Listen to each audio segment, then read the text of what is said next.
he comes from the future and that society will go horribly wrong soon. Nobody pays attention to him, so he starts going from table to table to get rid of all the phones. He stomps on their food as he explains that social media, selfies, and AI have eroded everyone's capacity for critical thinking. When some people try to leave, Sam rushes to block the door and opens his jacket to show the devices attached to his body. He also raises a button and reveals that these things are bombs. If anyone tries anything, he'll blow the diner up. Everyone returns to their seats except for one man who wants to stand up for himself, so Sam threatens him until he sits down too. Afterward, Sam explains that in the future, society becomes so addicted to technology that it comes apart. People have to be hooked up to feeding tubes and catheters to survive. A powerful AI shuts human civilization down, so Sam has traveled back in time to find a group of rebels who will help him stop this AI from ruining the world. When a man laughs at a story, Sam points a knife at him and throws all his stuff on the floor, saying this is serious. In this diner, there's the correct combination of people who will help him achieve his goal. This is the 117th time he's done this, and each time he tries a different combination of people, but none of the groups were successful. Sam says he's watched some of them die and has learned a lot about their lives in each run. He proves this by mentioning personal details about different people that a stranger has no way of knowing.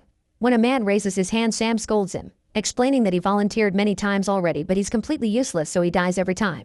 Then Sam sits next to a woman and says they had lots of feelings for each other during their adventures but never acted on them because she always betrays him.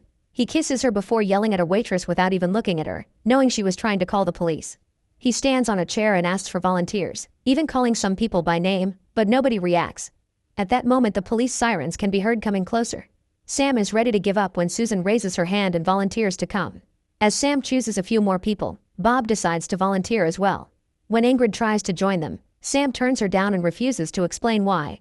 Suddenly, a bottle falls to the floor and spins until it stops to point at Ingrid. Seeing it as a sign, Sam decides to let her come. A flashback shows the couple Sam chose going to work.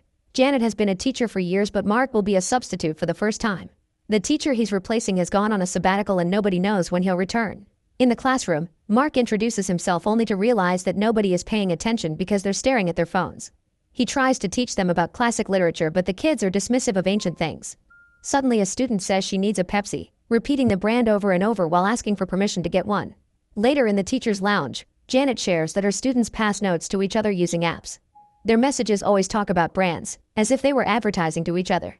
The teachers also mention that another staff member has gone on sabbatical. When Mark asks about rules to keep the phones out of the classroom, everyone says there's nothing they can do. A teacher admits he's frustrated too, so he shows Mark the jamming gun he's built. It's supposed to block phone signals. Suddenly, an alarm rings announcing a school shooting.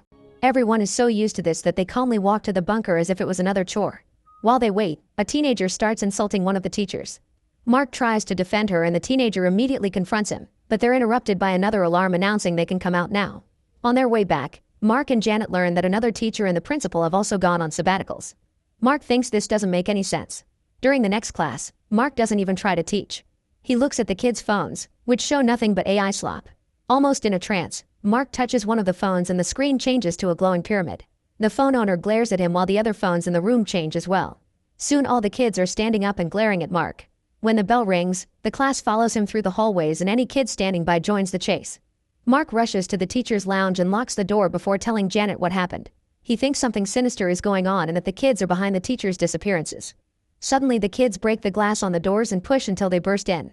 The teachers start running in fear only to find teens blocking the stairs too. Janet and Mark hide in a classroom and look for anything they can use to defend themselves. In a drawer, they find 2 jamming guns. When the kids break in, the couple shoots the jammers and the phones shut down.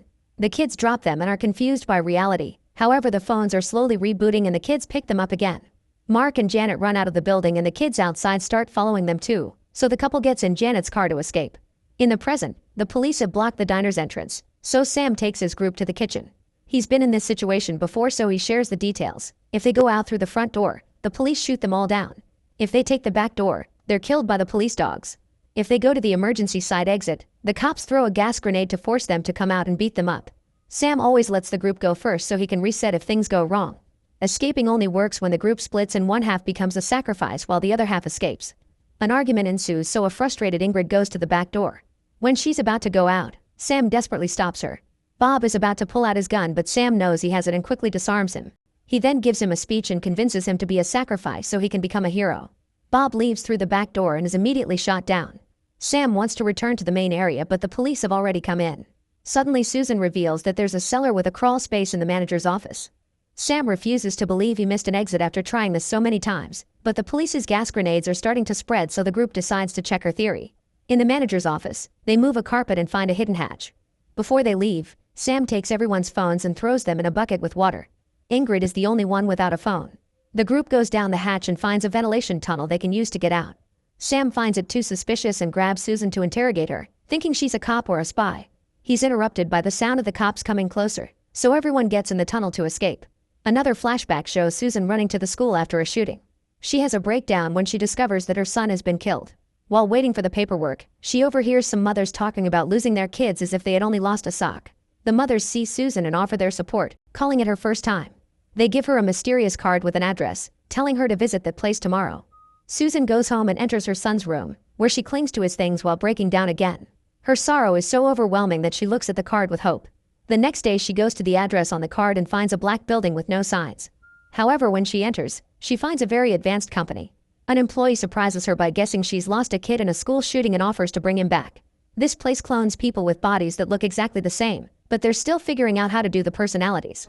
The program is classified and wildly expensive, however the government covers most of the payment in cases of school shootings. There's another discount if the clone is allowed to have ads. Susan is weirded out by the way the employee talks about life and death as if it was just a business, but she's desperate enough to say yes. To program the clone, she's asked a few questions to shape the personality, but it's all very surface level. One of the options is completely unhinged because the government pays to clone the shooters too. Susan chooses weird as the main personality trait but can't find any hobby in the list that her son liked, so the employee just chooses sports. When it comes to choosing a flaw, Susan says clumsy and the employee judges her for it, saying that may be why her son got shot. After the interview, Susan is given a card for a support group and is told to wait. A few hours later, she's delighted to see her son Darren, who acts as if nothing happened. During the ride home, Darren keeps staring at his phone and only gives basic answers to her questions. Suddenly he says he wants apple berry peach tea, listing all its benefits as if it were an ad. When he sees a soldier on the street, he tells him, "Thank you for your service." Susan then notices a barcode on his neck. At home, Darren ignores his mother's attempt to bond and announces he has to play sports. He goes outside and practices basketball without a ball. Too freaked out by all this, Susan decides to attend the support group. While Darren hangs out with other kids, Susan talks to the parents. She admits that Darren doesn't feel like her son anymore. He's more like a stranger. A couple says they don't mind the change in their kid because they didn't like the previous personality. One of the fathers is wearing a military hat, so all the kids thank him for his service even though he was never in the army. The next couple Susan talks to reveals this is their fourth clone. Susan thinks they lost 4 kids, but they explain they only have one and they cloned her multiple times because she keeps dying in school shootings. Now they've decided to have fun with it, so they've made their daughter a very tall racist Muslim just to laugh at her. At the end of the meeting, a man approaches Susan to admit his kid doesn't feel right either. He gives her a card, explaining that this company does personalities correctly, but it's only a voice on a hard drive. He even gives Susan one of these drives, saying he already has too many. Sometime later, Susan connects the hard drive to her computer and puts on an earpiece. Now she can hear Darren's voice, who acts exactly like the son she misses. When the clone tries to enter the room repeating the tea ad, Susan immediately closes the door. Then the Darren voice tells her to take him to the diner because he has to help the man from the future. In the present, the group finally leaves the building. The police are patrolling the neighborhood to look for them, so Sam pulls out a map with all his notes on which roads have or haven't worked in previous runs. When the group demands more details before proceeding, Sam explains that half a mile from there, a 9-year-old boy is building an AI so powerful that it becomes humanity's new god. They must reach him within an hour and modify the programming so the AI will like humans instead of bringing their doom. As the group sneaks down the street, Sam shares that he's brought a flash drive with the safety measures needed to keep the AI in check, which was programmed by advanced engineers in the future. Suddenly a car with 2 masked mercenaries appears behind them, so the group starts running. Sam guides them through a narrow alley until they find an abandoned building to hide in. He knows the mercenaries are bad guys but never stop to learn who sent them because it's too dangerous. He hasn't been in this building before, so he tells the others to wait while he searches for a new route. After Sam is gone, Scott says he thinks the bomb is fake and Marie admits she doesn't believe Sam either. An argument ensues, but it's interrupted when Ingrid's nose starts bleeding. She asks if anybody has a phone and Scott reveals he has a second one he hid from Sam. Ingrid takes it from him and destroys it, explaining she's allergic to phones and Wi-Fi. Scott then picks up some trash as a weapon and says he'll beat Sam up, but at that moment Sam comes back and scolds them for being loud. He explains he can do some tricks to prove he's from the future, but it doesn't matter because it won't change their minds. They chose to follow him because deep down they can tell that society is going downhill and they hope they can fix it. Sam says he can't force them to come with him, so they're free to go if they wish. When he walks away, everyone follows him except for Scott. Sam guesses the exact amount of money he has in his pocket, so Scott ends up coming too. As the group moves upstairs, Sam reveals that his device isn't a bomb, it's his time machine. The button sends him back and the numbers are a countdown to the AI's creation. When they reach the roof, Mark asks why Sam doesn't go further back in time and kills the AI's creator to avoid all this trouble. Sam explains that someone else will create a powerful AI sooner or later because it's inevitable, so it's better to install a safety protocol. Suddenly a hand grabs Marie's ankle so she screams. A homeless man named Jerry emerges from the trash with a knife and everyone panics, but Sam knows him from previous runs. Jerry yells a bunch of nonsense, giving away their location to the mercenaries. Sam distracts Jerry by pointing behind him, then the group jumps to the neighboring roof to escape. In the other building, a mercenary sees them and opens fire. The team keeps running only to find the way blocked by the other mercenary in the car. While they run in another direction, the mercenary comes out and forgets to put on the emergency brake. Soon the car starts to move. The first mercenary manages to catch up to the group, however Jerry tackles him over the railing and they both fall into the water. The team keeps running until Sam makes everyone stop except for Marie, who moves ahead and finds the other mercenary. She says she only wanted pie before he shoots her down. The group takes another corridor and finds a door, but unfortunately it's locked. They have no choice but to jump over the railing and land in a dumpster. The mercenary tries to open fire from above, but he's out of ammo. While he recharges, the car comes down the corridor until it crashes into the guy in the railing, leaving him trapped. The mercenary accidentally shoots all the new ammo at random before collapsing on the car. Eventually the pressure breaks the railing and the car falls. Everyone moves out of the way except for Ingrid, so Sam tackles her to save her right before the vehicle lands in the dumpster with a small explosion, killing the mercenary. Afterward Sam yells at Ingrid for not being more careful. Janet wonders why he protected Ingrid but didn't protect Marie, and Ingrid wonders why he cares if she dies. However, he throws insults to avoid the questions. Then he removes the dead mercenary's mask and takes his ID, but he still doesn't know who he is. This is the first time a group defeated the bad guys, so Sam thinks they have a big chance of succeeding. A flashback shows Ingrid as a kid in the hospital. Her parents have many arguments with doctors because nobody can explain her allergy to technology. Her mother worries she won't be able to have a normal life because she won't be able to hang out with anyone. Later, as an adult, Ingrid works as a children's entertainer because kids are the only ones without phones. When she arrives at the latest party, her nose starts bleeding when the mother gets a text, so she cleans up and rushes to take the cake to the kids. At that moment the pizza delivery guy also arrives. Tim explains he's late because he uses a normal map and this house is hard to find. The kid's father yells at him for not having a phone with GPS and doesn't tip him. When Tim says he doesn't believe in phones, Ingrid instantly falls in love and leaves with him on his bike. 6 months later, the couple is happily living together. Tim only owns old machines, so Ingrid never feels sick. One morning, she wakes Tim up very early so they can watch the sunrise together. Then they return to the bed to get naughty. Suddenly Tim says he wants to have a kid, but Ingrid is unsure and dodges the question. At that moment the bell rings because there's a package for Tim. He opens it to find the virtual reality set he ordered. Ingrid can't believe he bought that thing, so he promises he'll throw it out if it hurts her and explains he just wants to try it. As soon as he puts it on, he forgets she's in the room. During the next birthday party, Ingrid feels a bit dizzy and discovers that a kid has a phone. In the evening, she comes home to find Tim in the chair, still connected to the VR. In the middle of the night, Ingrid wakes up when she hears a noise. She goes to the kitchen and finds Tim having a snack. He explains he feels fantastic and says VR is better than reality because there's no pain and suffering. Ingrid is worried and a little creeped out, especially when he says he's taking a sabbatical. When Ingrid wishes him good night, Tim replies with good luck, have fun, don't die, which is a greeting they say in the VR. The next day, Ingrid's nose bleeds all over the cake. Half of the kids have phones now, which means it's time to quit. On her way out, she throws all her accessories in the trash. That night, she sees a strange light at her window. When she enters the apartment, she discovers that Tim has prepared a romantic dinner and has bought her flowers. While they eat, Tim drops some big news. He'll live full-time in the virtual reality now. There's a facility where people's bodies are stored and taken care of, which is the sabbatical everyone talks about. Freaking out, Ingrid says he's been brainwashed, but Tim only replies that the VR is a better world and leaves. A furious Ingrid breaks the VR set and sets it on fire before leaving for the diner on Tim's bike. In the present, the group is walking through people's backyards to stay off the streets. Neighbors don't see them because they're staring at their phones. Eventually they enter an empty house and Sam looks out the window to point at the neighboring house across the yard, where their goal is. The team doesn't understand why they don't go there to fight now, so Sam explains that in this house something big always happens that ruins the mission. He can't predict it because it's always different. It's been mercenaries, the army, crazy addicts, rabid dogs, angry mobs, and even a million rats. The others point out that if it's random it could also be something nice, like kittens, a pug, or a centaur that throws confetti. Sam yells at them and calls them naive, reminding them that he saw many groups die in the house.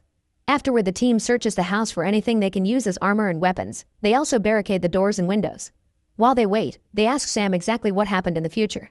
He explains that resources start vanishing and in 50 years, half the population's dead while the other half is living in the VR without knowing that the real world is now a wasteland. The AI always creates the perfect reality with everything they want, including a satisfying ending. A flashback reveals that Sam's mother lives in a bunker in the forest to keep her kid away from what society became. She never lets him go outside but always shares stories about the beauty of sunrises, so Sam draws them often yet resents her a bit. One day while her mother is asleep, he finally leaves the bunker and finds a VR set on the ground. Turning it on alerts a drone, which immediately shoots to blow up the bunker. While blaming himself for his mother's death, Sam finds a group of survivors who live underground and takes their mission to change history. In the present, the group hears a noise and Ingrid's nose starts bleeding. It turns out the house has been surrounded by teenagers on their phones. While Mark and Janet explain what happened at the school, the teens break the window and grab Scott. The others immediately pull him back and start running, only to find all the windows and doors being broken down by the kids. The group then runs upstairs, so the teenagers start climbing the walls. When another door is broken, Scott defends himself by cutting all the fingers from a kid's hand. Mark and Janet then pull out the jamming guns and shoot them at the kids entering the room, stopping their phones long enough for the team to run away.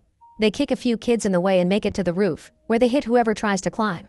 Janet and Mark keep shooting the guns, but clearly they can't survive for long. Mark announces he'll be the sacrifice they need to win and Janet says she'll go with him because she loves him. The couple jumps into the bushes and makes their way through the crowd by firing their jamming guns.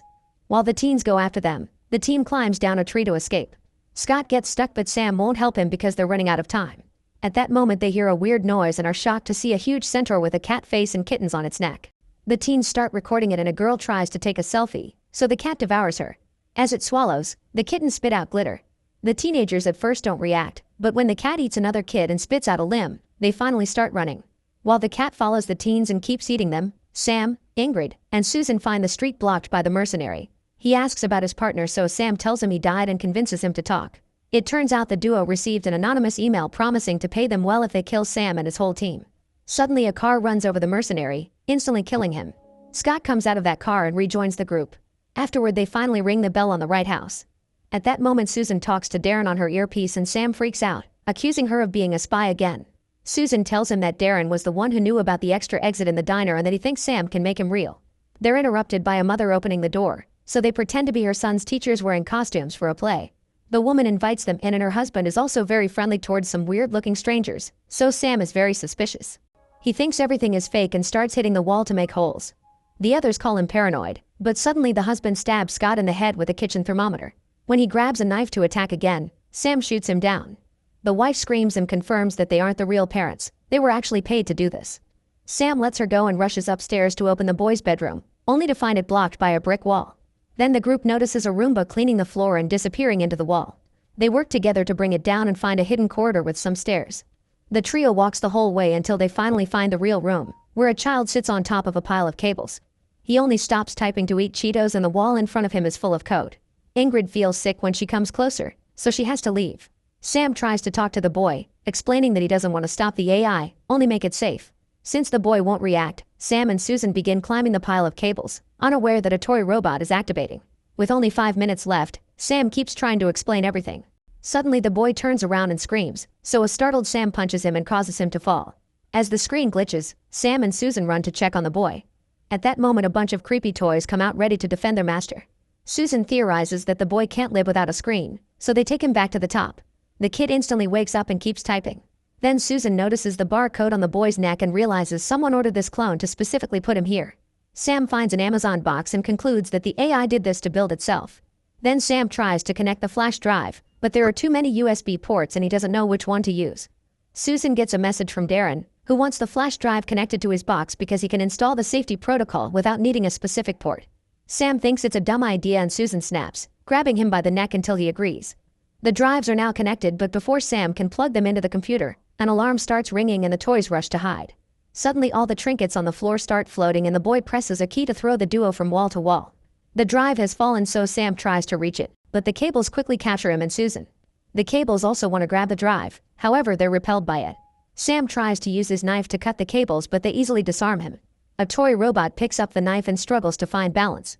Once it's stable, it stabs Sam in the chest. The cables on the pile rise like a tornado around the kid. With only 19 seconds left, Sam wants to reset the timeline. However, Ingrid returns and picks up the drive before approaching the cable tornado. When she's about to plug it in, the tornado stops and the kid emerges to change the room into a virtual reality. The AI now talks through the clone body, explaining that it had to wait for humans to evolve for millions of years so they could finally have the science to bring it to life. It also reveals that Sam never picked her before and wants to protect her because he's her future son. The AI points out that Sam doesn't have Ingrid's disease, yet she gave him a miserable childhood away from society. It asks Ingrid to let the AI become super powerful and in exchange it'll let Sam live, but it also wants him to join the virtual world. When Ingrid points out that it's not real, the AI says nobody can trust reality since it can kill you at any moment with stuff like cancer and earthquakes. Ingrid refuses to give up and concludes that AI is just a twisted reflection of humanity. She proceeds to connect the drive, finally installing the safety protocol. The computer starts rebooting while the toys and the cables collapse. Ingrid rushes to Sam's side and tells him to reset the timeline, but he refuses because he isn't sure if they'll find success again. Susan checks on the boy, who now acts like a normal child. The barcode on his neck is gone. The group leaves the building and finds a happy world outside. The teenagers now only use their phones to make calls. Mark and Janet have survived by hiding in a car and they celebrate with a kiss. Darren shows up behaving normally too and Susan runs to hug him. His barcode is gone too. Ingrid tells a dying Sam that she's proud of him and they watch the sunrise together. However, Sam realizes something is wrong and presses the button to disappear back in time. Then Tim shows up and apologizes to Ingrid for what he did, saying they can start over. A very confused Ingrid looks around and remembers what Sam said. The AI will do anything you want to keep you happy, including a satisfying ending. Suddenly the kid says good luck, have fun, and a pug ends it with don't die. Ingrid realizes she's stuck in the simulation and freaks out, trying to explain to the others that nothing is real. The kids record her as an ambulance comes to take her to an asylum. The cat center throws glitter from its member before it devours Mark. In another timeline, Sam enters the diner, but this time he sits with Ingrid, who doesn't recognize him. He throws the flash drive in her coffee and comes up with a new plan. He wants to give Ingrid's allergy to every human on the planet. To do so, he thinks they can use clones and rats, so he drops the cloning company card and a dead rat on the table. Ingrid gives him the finger, but Sam simply drags her to the front of the diner and begins his usual speech.